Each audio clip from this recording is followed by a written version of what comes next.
You've seen all the hype for Splatoon 3, releasing in just a couple of weeks. You've never played Splatoon. You're down for the hype, but you have no idea what you're actually hyped for.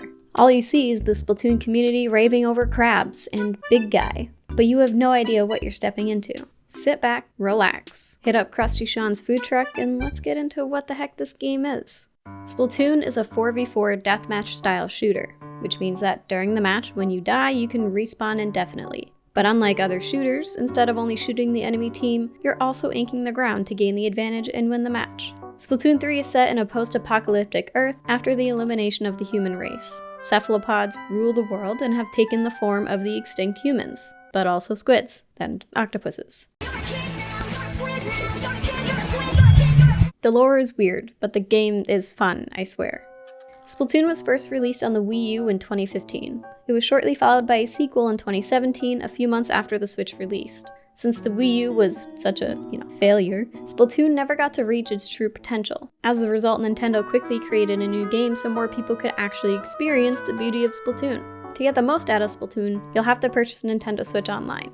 There is an offline mode, but in past games anyway, it's been a bit bare bones and pretty easy to complete. The meat and potatoes of the game is the online multiplayer. In this game, you shoot bullets of ink rather than your usual, metal bullets. You want to paint everywhere and anywhere that will give you an advantage against the other team. These squids are a little tricky and pretend to start out in kid form, but you can become a squid and swim through the ink you or your own team painted. Swimming through the ink is faster than just walking like a regular old kid. Diving down into the ink is how you reload your weapon once you've used up ink in your ink tank. The opponent's ink is technically off limits. Standing in enemy ink depletes your health, makes it so you can't swim, and makes splatting you a whole lot easier. So keep to your own ink. You can paint walls, which allows you to swim up to higher parts of the stage, shark around and surprise your enemies, and throw weapons at them from your arsenal of paint. During a match, if you get splatted and respawn, sometimes you'll be really far out from the rest of your team or whatever objective that the game mode has. A quick look at the map will let you super jump to whichever teammate you want. This game is chaotic. There's a lot going on all the time, but you get used to it pretty quickly. Everyone sucks at first. This game has completely new mechanics compared to other shooters, which means that everyone has to get used to how the game works. You won't be alone if this is your first Splatoon game. Try out all the modes, see what you like to play, get used to the game, and then go win. Speaking of modes, there are a few different modes that the game offers. First up is Turf War. This is the, default mode in Splatoon. Your objective is to work with your 3 other teammates to cover the most turf in your own ink before the timer runs out. The team with the most turf covered wins the match. Splats, or kills, don't really matter too much in this mode. Sure, getting a splat covers turf and stops that person you splat from covering more turf for a few seconds while they respawn, but the game isn't decided on your KDA. Just make sure the map is mostly covered in your color at the end of 3 minutes and you'll win the game. It's a good introduction to the series, because there's no pressure for kills or an objective. You just take your time and get familiar with the game. Get used to motion controls, painting surfaces with your weapon, and the stages so that when you're ready for something more intense like Ranked, or Anarchy Battle as it's called in Splatoon 3, you'll be ready. Occasionally, the game will host events known as Splatfest. During these events, you'll pick a team to root for and play Turf War alongside other players who pick the same team as you. After the event is over, each team's score is calculated based on popularity and number of wins. The events only last for a weekend and usually only occur during the first 2 years of the game's life. They're a fun way to get the entire community together to go fight for something. By the way, there's one coming up on the 27th. No purchase required. Free Nintendo Switch Online. Have fun. As of now, there are 4 different types of ranked modes we can play. The first time you play ranked, you'll start in the C- rank. Think of this kind of like Iron Rank from other games. You're just a new player coming in and learning how the game works. As you win, you'll climb the ranks from C rank to B rank to A rank to S rank and up to S+. As of right now, Splatoon 3 doesn't have the highest X rank, but this will be added in a future update, so if you do get nasty at the game, there's always somewhere else to go.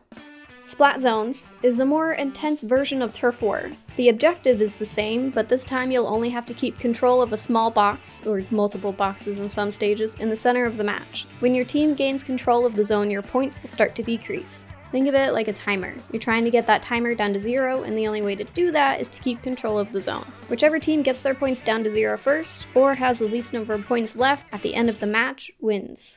Rainmaker is a little bit like Capture the Flag.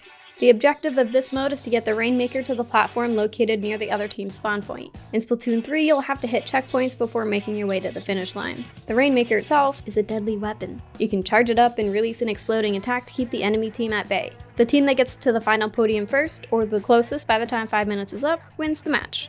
Tower control is similar to Rainmaker, but instead of a Rainmaker, you're riding a tower through checkpoints to the finish, which is, again, near the enemy team's spawn point, because none of these can be easy. Like Rainmaker, there are checkpoints that have to be cleared. The team who rides their tower to the finish, or the furthest after time is up, wins. You want to help your team get splats and get through those checkpoints as quickly as possible. Covering the stage in your ink is still extremely helpful. While these rank modes have a specific objective, keeping map control is always a good strategy.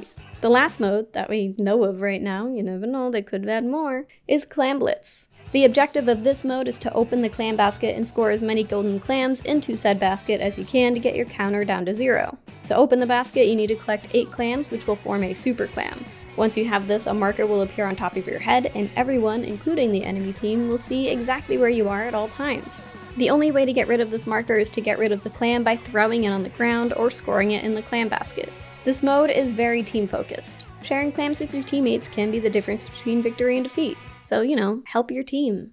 Now we have the story mode, or hero mode, as it was known before, where new players can learn all the unique mechanics of the game. Climbing walls, painting the floor, using sub-weapons like bombs, special weapons which are just like your ult from other shooters. And this is also where you learn about the lore of the game. The crazy, insane, barely makes sense lore, but lore nonetheless.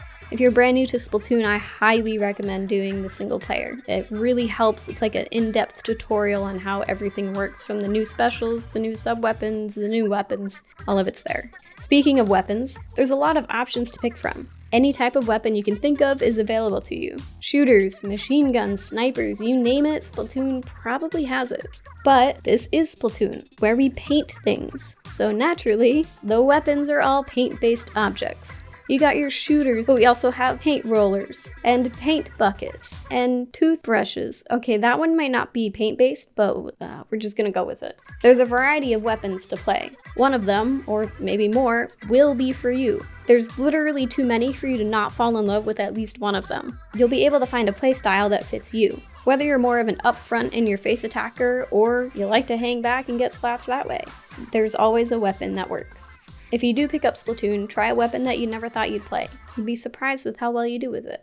Each weapon comes with a predetermined sub and special weapon to add to your arsenal. The sub weapons include things like bombs, toxic mist that slows down the enemy team, a wall of ink to hide behind, just to name a few. Actually, I don't know if the wall is in Splatoon 3, I'm not sure if it's been confirmed, but it was in Splatoon 2, so just go with it. Special weapons are your ultimate. The more ink you shoot, squids you splat, and objective points you score, your special gauge will fill up. Once filled, you can release your special weapon and cause a ton of damage to the other team. There are a bunch of different specials that are available to us. These include tenna missiles, where you can lock onto members of the other team and send out heat-seeking rockets, a huge crab tank to deal a ton of damage, and a dolphin whale shark thing that you can ride into the chaos and cause a splashdown of ink. Again, just to name a few, there's a whole lot.